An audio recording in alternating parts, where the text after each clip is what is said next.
800 litre டீசலை பதுக்கி வைத்திருந்த இருவர் இன்று அதிகாலை சுன்னாகம் போலீசாரால் கைது செய்யப்பட்டுள்ளனர்.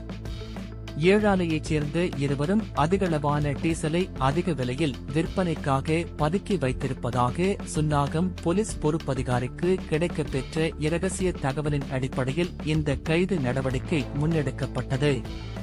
இதன்போது அவர்களிடமிருந்து 800 லிட்டர் டீசலை பதுக்குவதற்கு பயன்படுத்தப்பட்ட கொள்கலன் என்பன போலீசாரால் கைப்பற்றப்பட்டுள்ளன.